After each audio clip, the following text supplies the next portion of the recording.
इस तरह के एजाजात मैच फिक्सिंग जैसी गैर कानूनी सरगर्मियों से हासिल होने वाले फवायद से कहीं ज्यादा हैं। अस्सलाम वालेकुम नाज़रीन, शान मसूद की प्रेस कॉन्फ्रेंस और सहाफ़ियों से सवाल जवाब। आपने मैच फिक्सिंग का लफ्ज इस्तेमाल किया। पाकिस्तान के कप्तान शान मसूद का पीसी के दौरान रिपोर्टर को खाली जवाब। जब एक सहाफ़ी ने पाकिस्तानी टीम के अंदर मैच फिक्सिंग की अफवाहों का जिक्र किया तो शान मसूद का जवाब बिल्कुल सीधा था।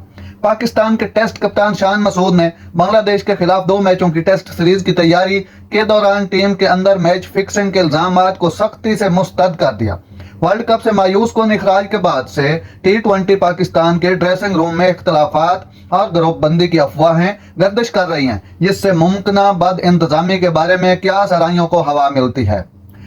सहाफ़ी ने अरशद नदीम के कारनामे और कौम को इज्जत बख्शने के इनाम के दरमियान एक मुतवाज़ी खींचा और तजवीज़ किया कि इस तरह के एजाजात मैच फिक्सिंग जैसी गैर कानूनी सरगर्मियों से हासिल होने वाले फवायद से कहीं ज्यादा हैं। जवाब में मसूद ने पाकिस्तान की नुमाइंदगी करने में दियानत और फख्र की अहमियत को उजागर करते हुए अपने खिलाड़ियों पर जोर दिया कि वो नदीम की कामयाबी से मुतासिर हों और मैदान में बेहतरीन कारकर्दगी के लिए कोशिश जारी रखें। मसूद ने नदीम को कौमी हीरो करार दे दिया। जैसा कि आपने अरशद नदीम के बारे में बात की, वो एक कौमी हीरो हैं।